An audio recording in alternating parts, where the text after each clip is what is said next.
네, 반갑습니다. 과사랑과학과 최수진입니다.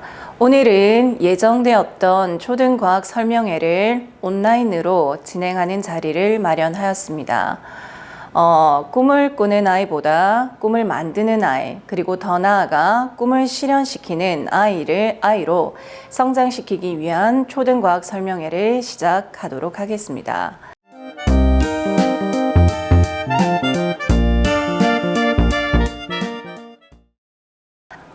올 한해 2020년도는 많은 변화들이 일어났던 한 해였던 걸로 기억을 하는데요.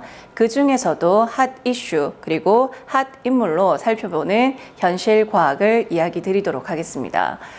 무엇보다도 2020년도는 지금 현재도 진행 중인 코로나가 가장 큰 이슈가 아닌가 싶은데요.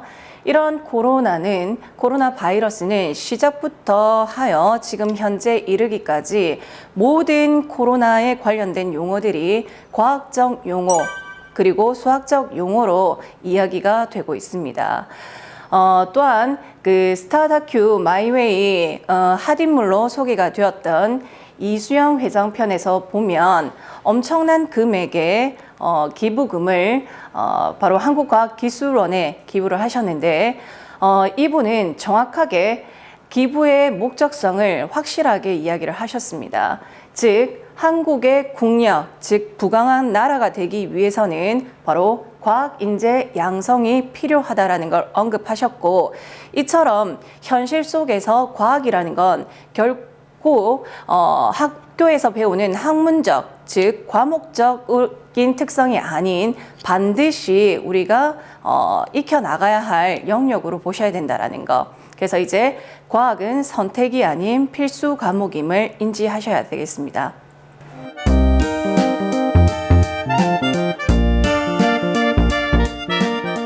우리가 현실 속에서 과학만 있는 것이 아니라 실제 교육 현장에서도 많은 변화들이 일어나고 있어요. 그 첫 번째로 영재학교와 과학고 입학 전형 개선 방안에 대해서 살펴보도록 하겠습니다.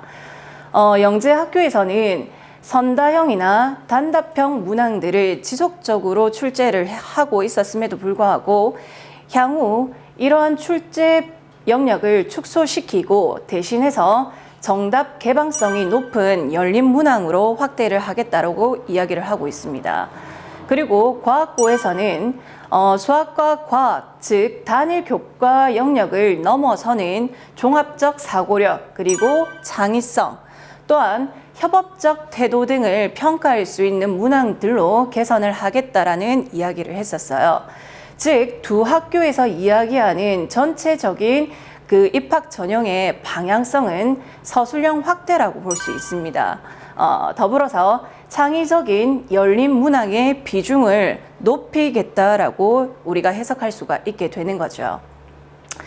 자, 그런데 이러한 서술형 확대 문항이라든가 또는 창의적인 열린 문항은 단시간 안에 학습으로 이루어질 수는 없습니다.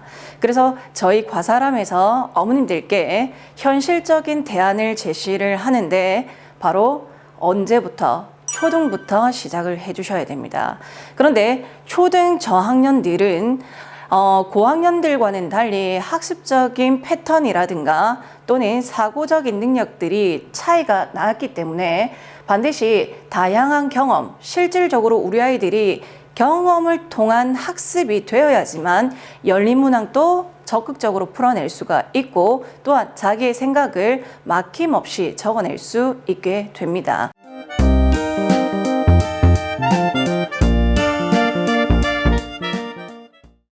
우선은 이제 미래 인재상에 대한 이야기를 조금 해볼 건데요. 우리 아이들이 살아가야 할 시대는 이제 4차 산업혁명 시대를 더 벗어나서 아마 조금 더 새로운 시대들이 나타날 것으로 예상이 되어집니다.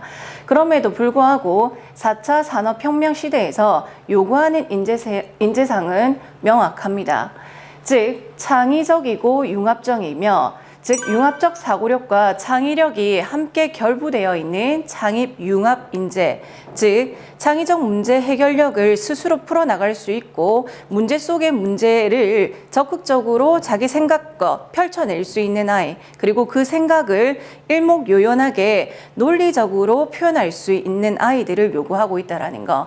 그래서 과학 영역에서만 특화되어 있는 것이 아니라 사회적인 것 부분, 그리고 이제 수학적인 부분, 언어적인 부분, 또는 융합적인 공학, 환경, 또는 예술, 이런 여러 가지 영역들을 두루 복합적으로 사고할 수 있는 아이들이 되어야 된다는 걸 이야기 드리고자 합니다.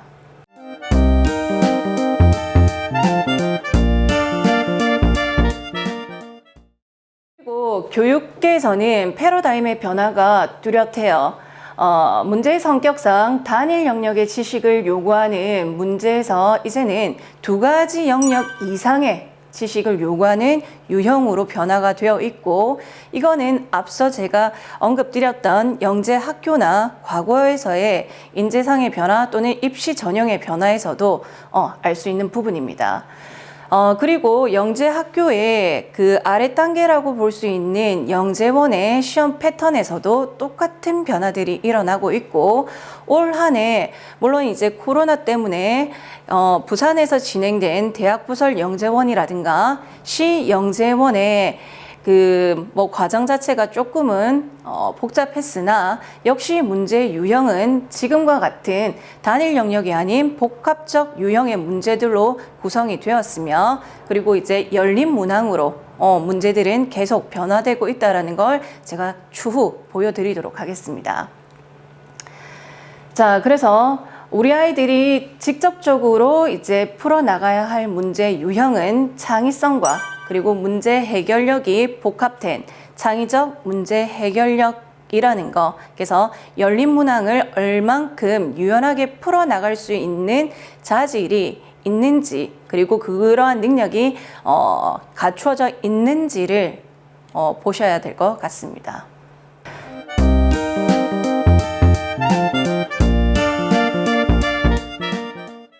네, 이어서 과학교육의 필요성에 대해서 살펴보도록 하겠습니다. 과학교육은 특히나 이제 과학을 흥미롭게 생각하고 과학에 대한 학습을 요구하는 우리 초등학생들이라고 한다면 자연스럽게 이공 계열이나 의학 계열 쪽으로 진로 진학을 선택하게 되고요. 그러면 반드시 학습을 해야 될 영역은 과학교육입니다. 그래서 우리 아이들의 꿈을 실현시키기 위해서 저희 과사람 초등과학에서도 함께 노력해 나갈 부분이고요. 자, 그렇다면 우리 아이들이 이렇게 이공 계열이든 의학 계열이든 위에 있는 수업, 중상위권 수업을 하기 위해선 반드시 초등 저학년 때부터 다양한 경험을 토대로 한 경험이 바탕이 되는 과학학습이 이루어져야 된다라고 말씀을 드리는데, 특히 그 전에 우리 아이들, 바로 어머님들의 자녀들의 특성부터 알고 계셔야 될 것 같습니다.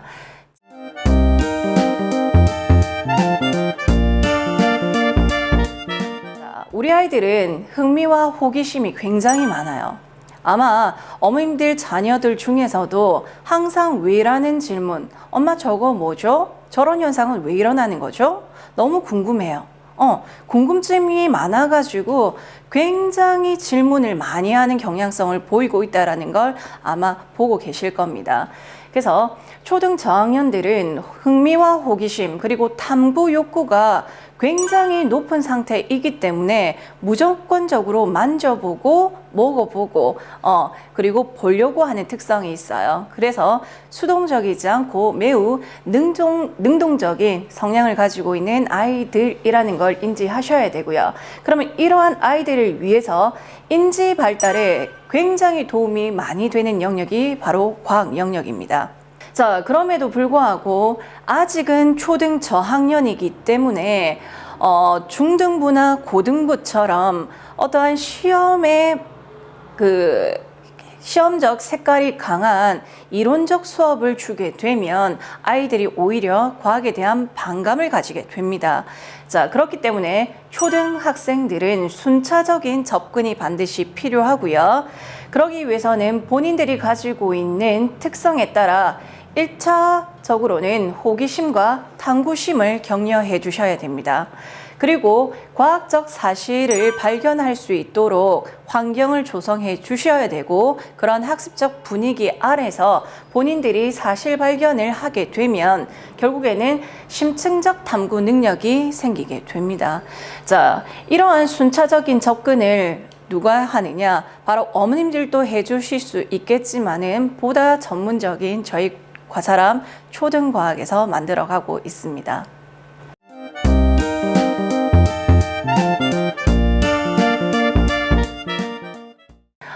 앞서 우리 초등학생들이 가지고 있는 특성에 따라서 학습을 진행하는데 크게 3가지의 방향성에 따라서 수업을 진행하고 있습니다. 첫 번째는 학생 스스로가 문제 해결 필요성을 구체적으로 느낄 수 있도록 상황 제시를 해줍니다. 그림이면 그림, 또는 영상이면 영상, 또는 생각을 통해서 아이들이 가지고 있는 것들을 끄집어내는 발문식의 질문을 통하여 상황 제시를 받게 되고, 그러고 난 다음에는 어떤 문제점에 대한 스스로의 해결 방법을 가져갈 수 있도록 창의적 설계를 할 수 있도록 지도를 하고 있습니다.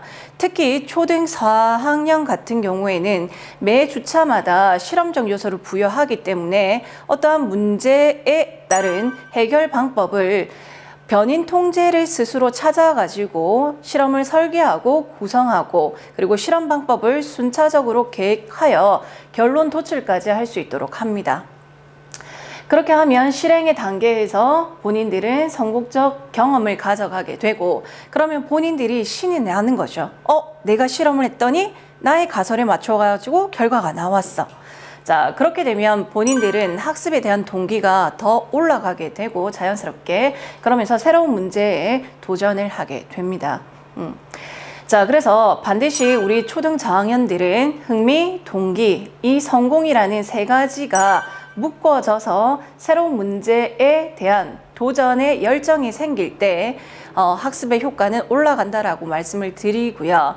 자, 이를 위해서 저희 초등 과학에서는 감성적 체험 중심의 과학 수업을 만들어가고 있습니다.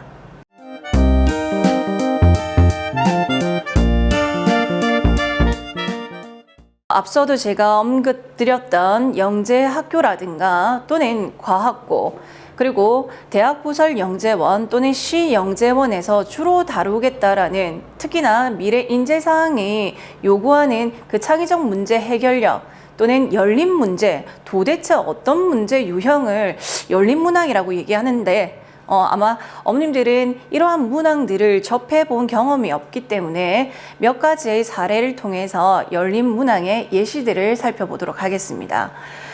자, 첫 번째 퀴즈입니다.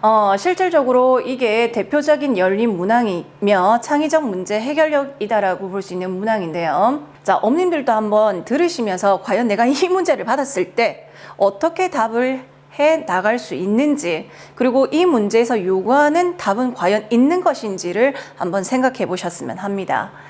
자, 열리지 않고 부술 수 없는 상자 안에 미지의 물체가 있습니다. 내가 지금까지 여러 가지 탐구를 수행한 경험에 기초하여 이 상자 안의 물체를 알아보기 위한 방법은 무엇일까? 어떻습니까?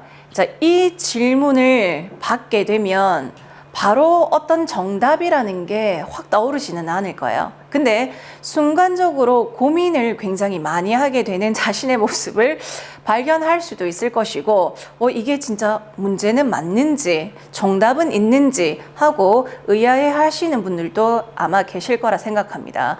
그런데 그러한 반응은 어머니들뿐만 아니라 우리 아이들 역시나 똑같이 받을 수밖에 없어요. 왜냐하면 학교에서도 다음과 같은 문제를 접해본 경험치가 없기 때문에 그렇습니다.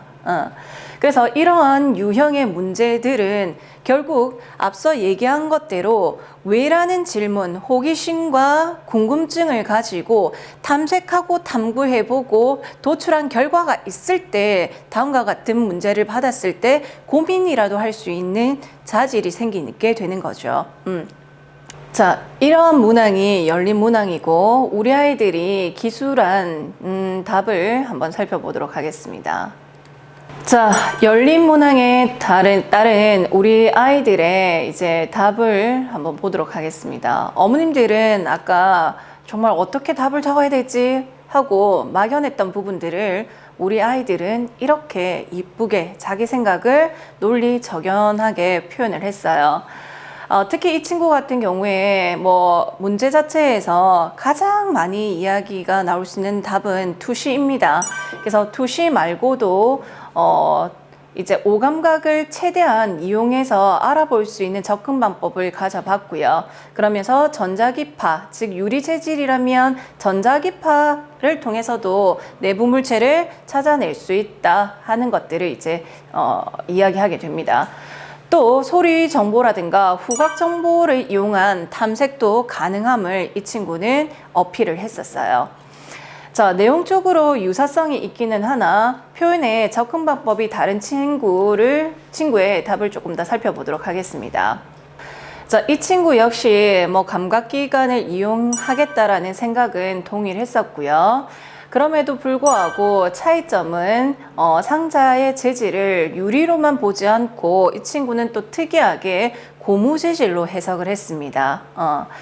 자, 그러면서 이 친구는 전체적인 문항의 끝에 문제에서 요구하는 답만을 기술하지 않고 이 문제를 접함으로 자기가 더 성장시켜야 할 유연한 사고에 대한 부분들을 기록을 했는데요.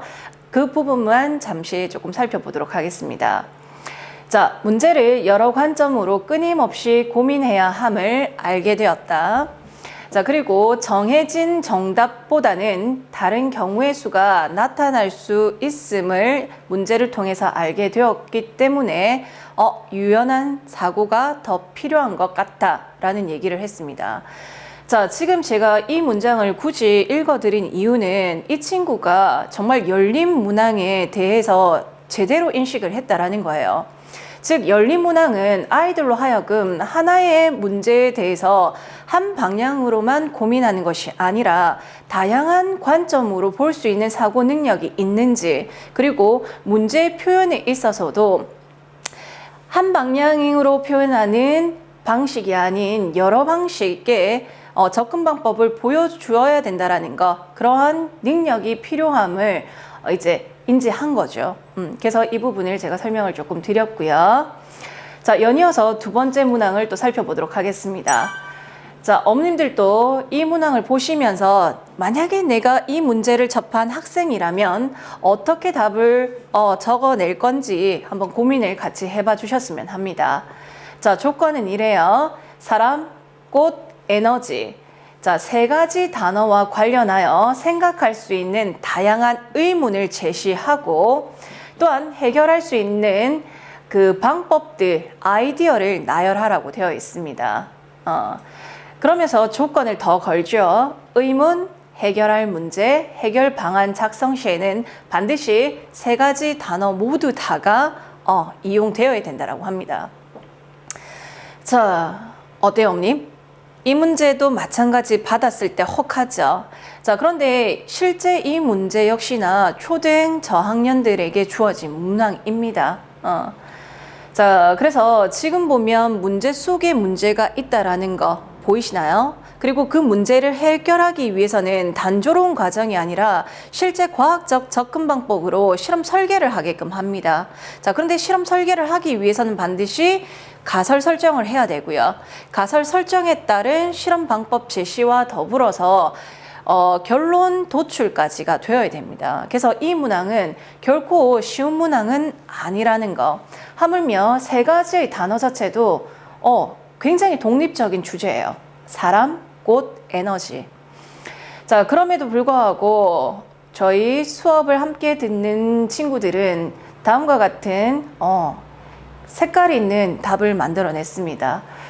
자, 하나씩 조금 볼까요? 5번 보면 인간도 식물처럼 광합성을 하여 에너지를 얻으면 어떤 변화가 일어날까? 꽃에서 사람이 섭취할 수 있는 식품 에너지를 좀 더 극대화시키는 방법은 어떤 것일까? 인간과 꽃이 함께 살아가면서 에너지를 쓰는 것과 동시에 꽃이 받는 피해 정도는 어느 정도일까?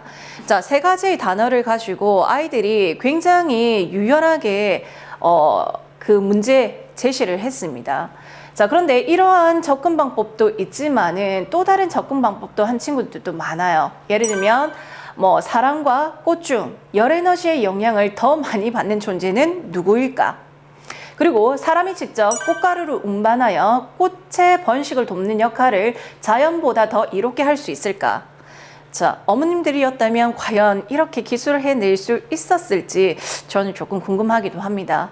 더불어서 저희 선생님들도 마찬가지예요. 과연 이와 같은 문항을 받았을 때 우리 아이들처럼 이렇게 유연하게 문제를 접근할 수 있었을까?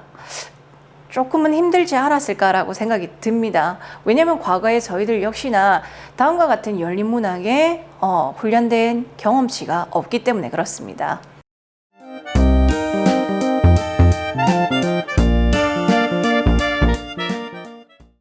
그래서 올해 연도는 조금 코로나 때문에 영재원의 그 평가 방식의 변화가 굉장히 급변했고요. 그러면서 자기소개서의 문항이 과거 2개의 문항에서 6개의 문항으로 대폭 증가가 되었고, 이때 저희들은 실질적으로 아이들의 역량을 짐작할 수 있는 내용으로 구성을 하지 않을까라고 예측을 했음에도 불구하고 의외의 문항들, 아까 소개드렸던 2개의 문항이 들어가 있었습니다. 자, 그래서 뭐 나머지 자기소개서의 문항들은 기존에 있었던 문항들이었고요.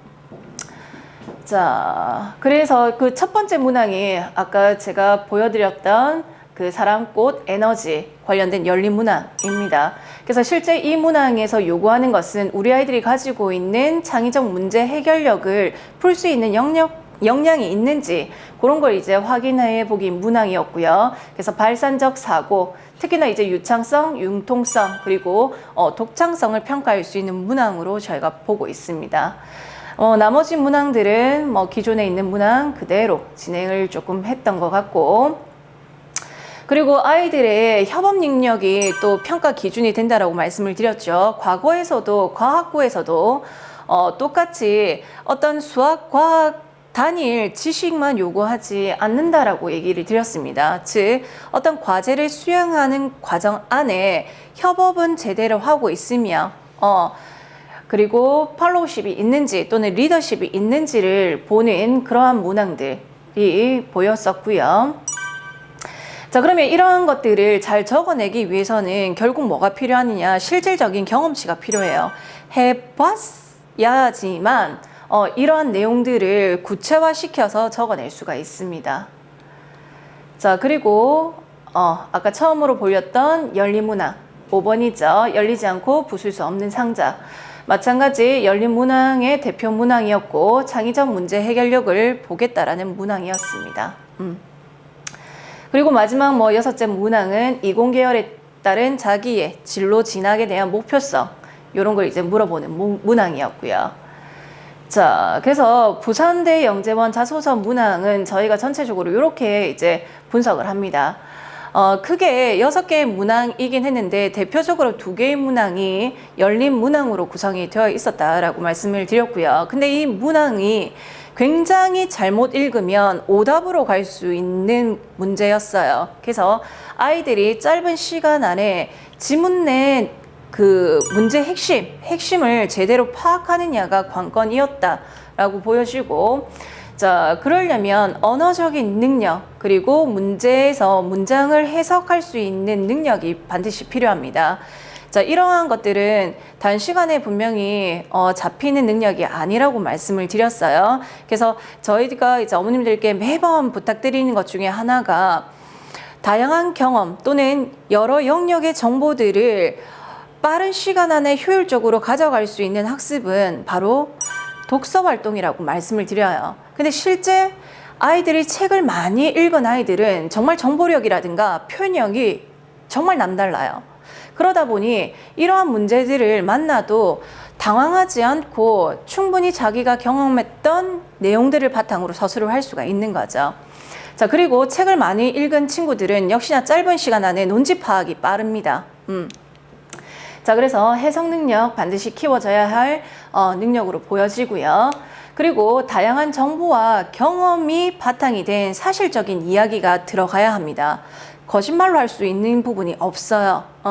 그래서 과학적 기술 능력 반드시 사실적이고 논리적인 근거 아래 자기의 생각들을 쭉 나열해야 됩니다. 그러면 자기의 답이 문장화가 되고 글쓰기가 이제 마무리가 되는데, 이때 포인트는 그냥 글쓰기가 아니라 반드시 어떤 글쓰기? 논리적 글쓰기의 답안으로 만들어 줘야 돼요. 자, 논리적 글쓰기는 분명히 글쓰기하고는 조금 체계가 약간 다르다 그랬습니다. 글쓰기의 기본 골격은 짜임새가 있는 거는 맞아요. 반드시 짜임새가 있기 위해서는 서론, 본론, 결론이 있어야 되고 짧은 문장이라 하더라도 기승전결이 보여야 됩니다. 그럼에도 불구하고 논리적 글쓰기는 그러면 뭐가 다른데? 바로 과학적 사실과 근거가 들어가 있느냐 없느냐예요. 그래서 그러한 과학적 사실과 근거를 바탕으로 자신의 생각을 어필하면 그건 이제 논리적 글쓰기 답안이 될 수 있다라는 겁니다.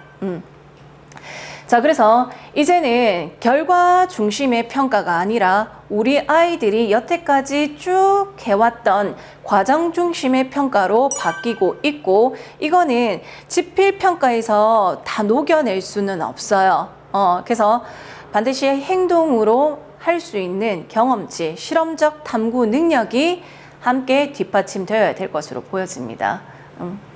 자, 그리고 열린문항은 문제 속의 문제예요. 그렇기 때문에 정확한 정답이 없다라고 말씀드렸습니다. 그래서 개방형의 문제가 바로 열린 문제가 되고, 이제 앞서 우리 아이들이 계속적으로 풀어나가야 할 창의적 문제 해결력 패턴의 문제가 되겠습니다.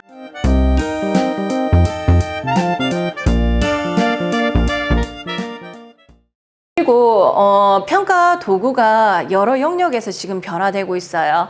우선은 부산시가 2017년도부터 시작하여 초등 과정에서는 객관식 평가 폐지가 지금 되고 있었고, 자, 객관식 평가 폐지가 이제 이루어지면서 반대로 서술형 평가는 강화되고 있습니다. 자, 그런데 이러한 서술형 평가 강화는 시험 영역에서는 없어졌지만 중등부나 고등부의 수행평가에서는 이 능력을 더 요구하고 있어요.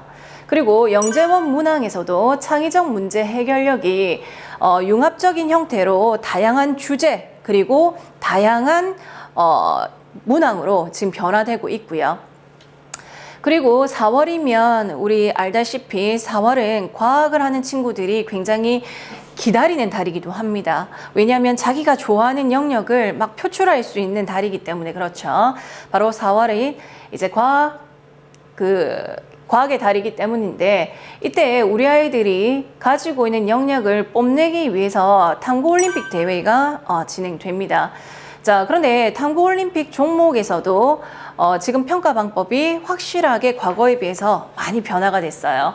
어떻게 변화가 되었냐면 객관식 평가에서 마찬가지 서술형 평가로 바뀌었고, 특히나 계획서 작성의 평가 배점 비율이 굉장히 높아졌습니다. 자, 계획서는 이제 향후 탐구 올림픽 시즌이 되면 한 번 더 어머님들께 소개시켜 드리도록 하겠습니다. 자, 그래서 교육 현장에서 지금 우리 아이들이 평가받는 도구가 많이 변화되고 있고, 공통점은 계속 서술형, 글쓰기 강화라는 걸 인지하셔야 됩니다.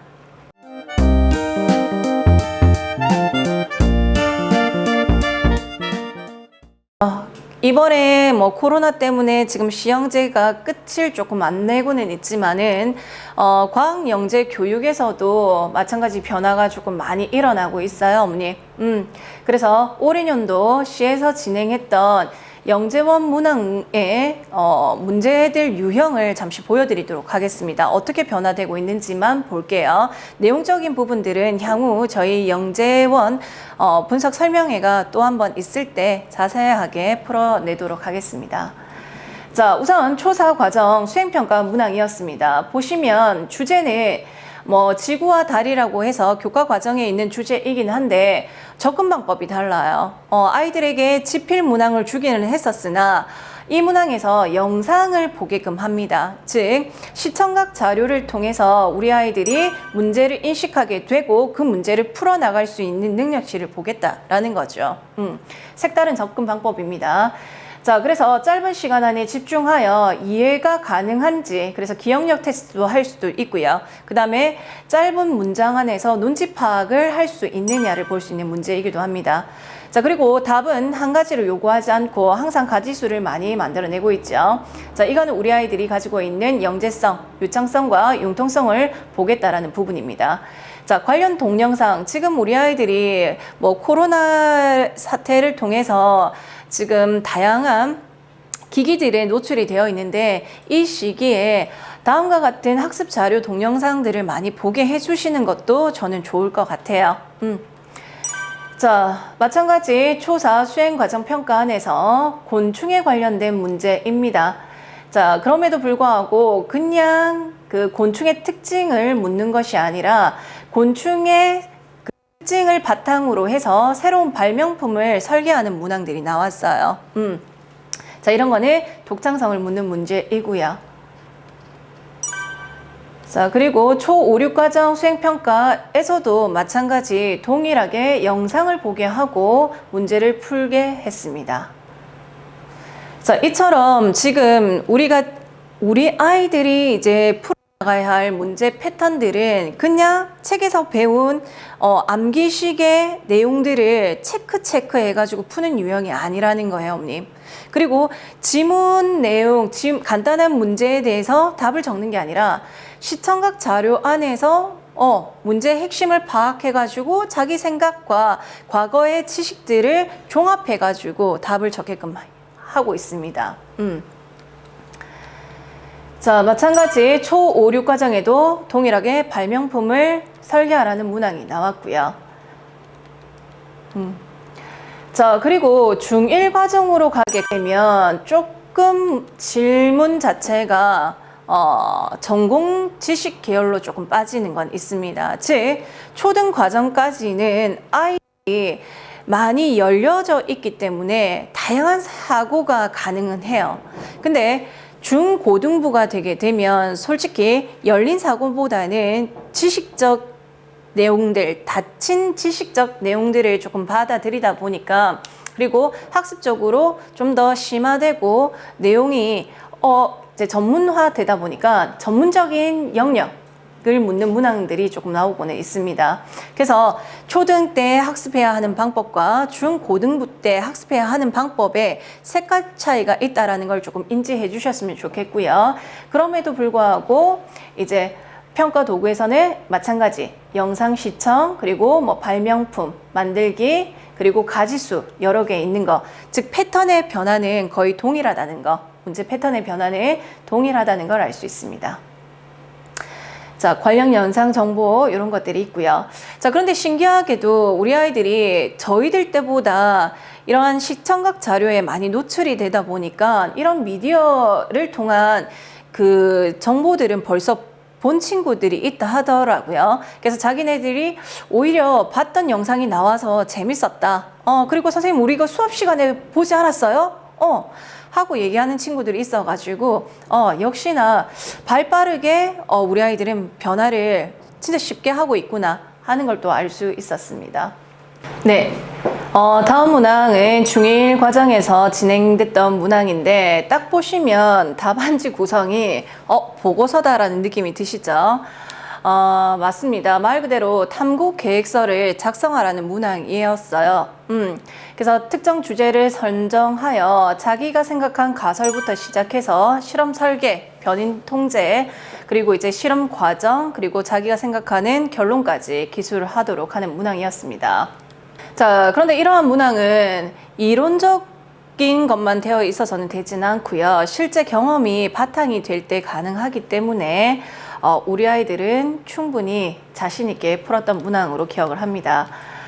자, 이렇게 초등부와 중등부의 문제 패턴은 거의 동일하게 가고 있다라는 걸 느껴주셨으면 좋겠고, 특히나 평가 도구들이 굉장히 다양해지고 있어요. 영상을 보게 한다거나 또는 뭐 지문을 길게 주고 논지 파악을 해서 요약 정리를 하게 한다거나, 그래서 패턴의 변화들은 많이 이루어지고 있고, 또한 정답이 정해진 게 없다 그랬습니다. 아이들의 생각을 논리 정연하게 적어내면 충분히 정답이 될 수 있다라는 거. 근데 그게 되려면 오래전 초등 때부터 훈련이 필요하다라는 걸 말씀드리고자 합니다. 자, 나머지 유사 문제들을 쭉 보여드리도록 하겠습니다. 자, 그래서 우리 아이들이 지속적으로 부딪혀야 하는 문제들은 결국 열린 문항입니다.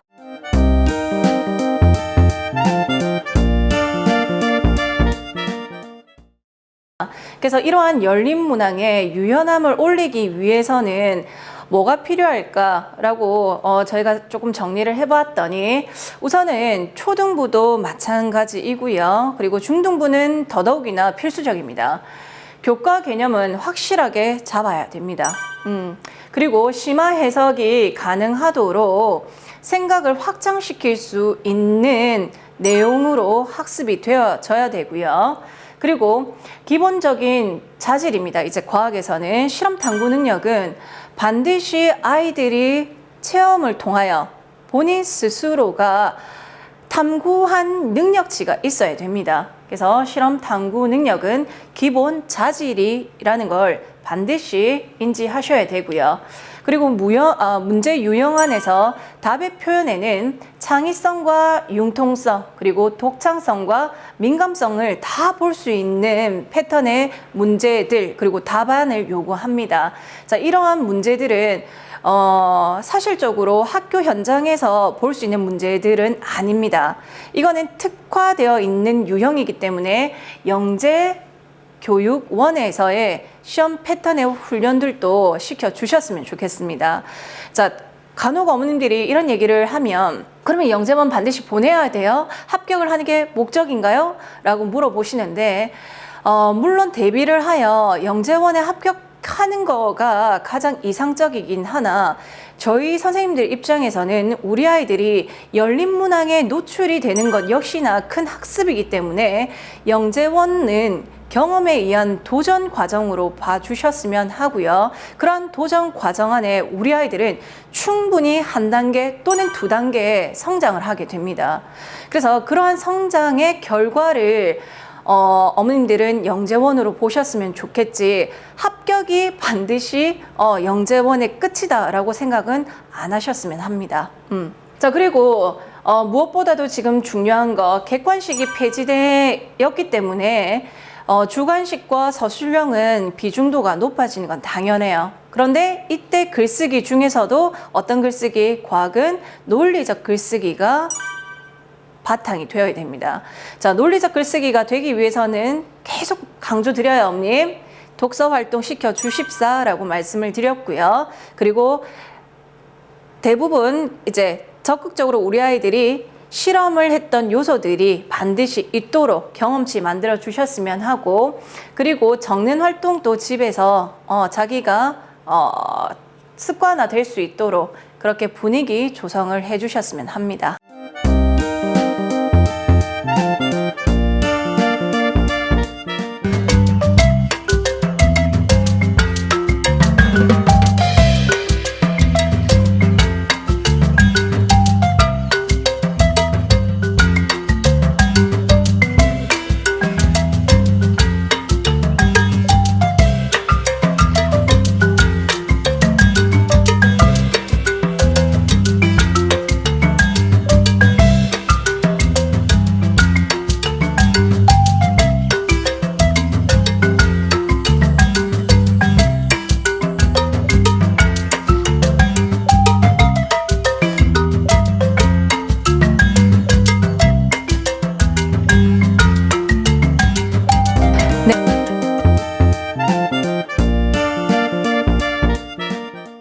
그러면 우선 우리 초4들이 먼저 만나게 되는 프리지에스, 프리지사이언스 부분을 조금 설명해 드리도록 하겠습니다. 자, 분명 초등 저학년이기 때문에 이 아이들이 가지고 있는 특성에 맞추어 가지고 1단계 저희는 흥미 유발을 먼저 시킵니다. 자, 그리고 2차 시에는 개념 적용을 본격적으로 시키게 되고요. 3단계에서는 학생별, 개인별도 될 수도 있고 또는 그룹별 수업을 통해서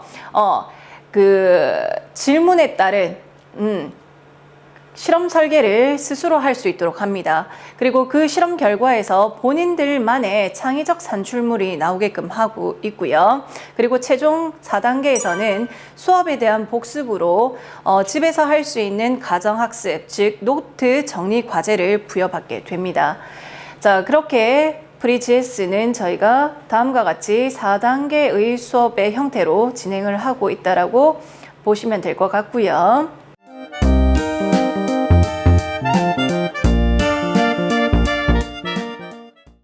자, 그러면서 G사이언스 전체 초4, 초5, 6 그리고 초6과 중1의 과학이 어떤 식으로 연계되어 있는지를 말씀드리도록 하겠습니다. 자, 분명히 처음 서두에 저희들이 꿈꾸는 아이보다 꿈을 만드는 아이, 그리고 꿈을 실현하는 아이가 되었으면 좋겠다라는 틀 안에 우선 초4 자체는 꿈을 꾸는 시기입니다. 그래서 흥미 유발과 탐구 욕구를 충족시킬 수 있는 그런 수업 내용으로 구성을 시키고 있고요. 그리고 매 차시마다 실험적 요소, 실질적으로 해보고 만져보고 활동하는 수업들로 구성이 되어 있습니다. 자, 그리고 초5와 초6은 이제 본격적으로 이제 꿈을 만드는 시기로 봅니다. 자, 그래서 과학 개념을 보다 더 이해시키려고 하고 있고요. 그리고 사고 실험이 분명히 가능한 시기이기 때문에 문제 해결력을 기르는데 중점을 두고 있습니다.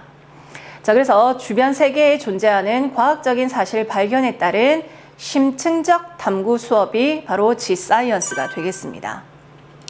그리고 이 프리지사이언스와 G사이언스 과정을 거치게 되면 드디어 중등 하이탑 이론 수업으로 아이들이 이제 색깔을 변화시켜 주게 되는데, 이때는 이제 꿈을 실현시키는 시기로 저희들은 봅니다. 그래서 보다 체계적인 개념 정리, 그리고 무엇보다 기본적으로 내신이 충족되어야 되기 때문에 이때는 우리 아이들이 실험적 요소는 없어지는 대신에 이제 성취도 평가가 주어지게 됩니다. 그러면 초4 과정과 초5, 6 과정 안에서는 성취도 평가, 단원 평가가 없느냐? 네, 없습니다. 자, 없는 이유는 이런 거예요. 아직까지 저학년들은 호기심과 탐구심이 강화되어 있는 아이들이기 때문에 시험을 부여하게 되면 오히려 과학적 반감이 생길 수 있습니다. 그래서 성취도 평가는 저희가 진행을 하지는 않지만 수업 안에 우리 아이들이 하고 있는 모습들을 계속적으로 관찰해서 어머님들과 소통하는 피드백을 가져갈 예정입니다. 가져가고 있고요. 자, 그래서 초4 그리고 초5, 6 과학 색깔이 이제 중등 하이탑과 조금 다름을 인지하셨으면 합니다.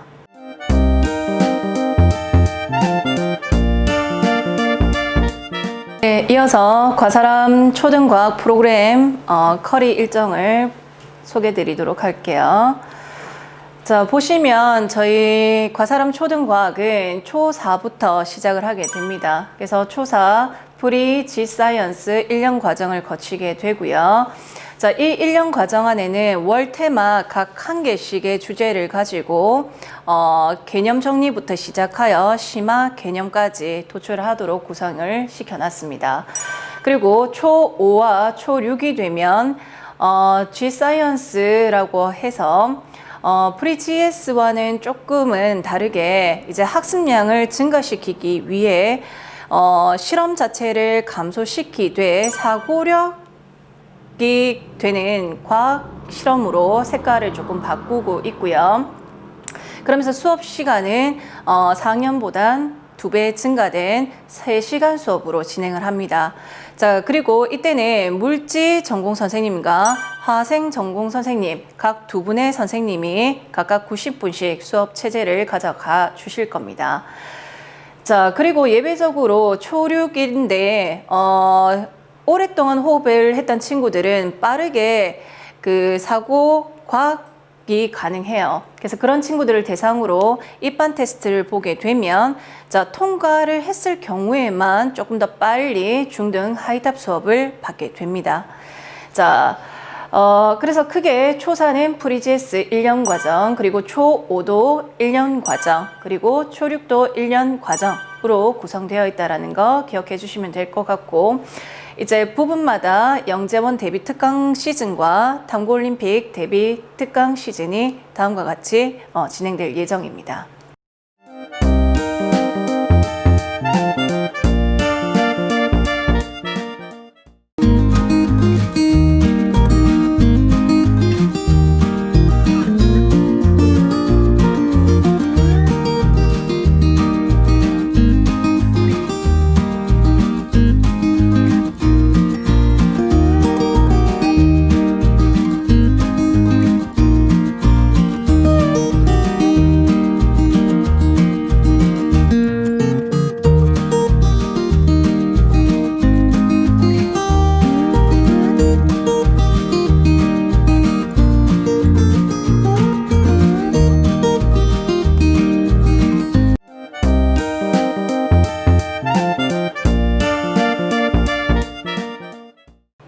네, 저희 과사람 초등과학 지사이언스를 통해선 우리 아이들로 하여금 다양한 영역의 열린문항 훈련을 가져가 볼 수 있으며, 또한 여러 소재들에 대해서 자기가 세운 가설을 바탕으로 한 실험 설계 및 보고서 작성 훈련을 하게 됩니다. 자, 그리고 일련의 문제를 푸는 과정 안에서 자신들의 생각을 논리정연하게 적어내므로 논리적 글쓰기 훈련이 강화될 수 있고요. 그러면서도 본인 스스로 독립적이거나 또는 팀 간의 협업을 통해서 자기들만의 창의적 산출물 만들기 활동을 익히게 됩니다. 자, 이러한 역량은 결국 부산시에서 열리는 탐구올림픽 종목인 보고서 작성, 그리고 계획서 작성이 원활할 수 있으며, 또한 영재원 대비 과정의 하나인 학교 수행평가 시험이라든가 또는 본시험인 창의적 문제 해결력을 풀어나가는 데도 큰 도움을 받을 수 있습니다. 자, 궁극적으로 우리 아이들이 희망하는 영재학교 2, 3차 대비 문항에 대한 훈련도 간접적으로 받아볼 수 있으며, 또한 과학고 소집 면접 그리고 방문 면접 문항에 대한 훈련도 충분히 받을 수 있게 됩니다. 자, 그래서 저희 초등과학은 우리 아이들의 꿈을 실현시켜 나가는데 함께 하도록 하겠습니다. 이상 초등과학 설명회를 마치도록 하겠습니다. 감사합니다.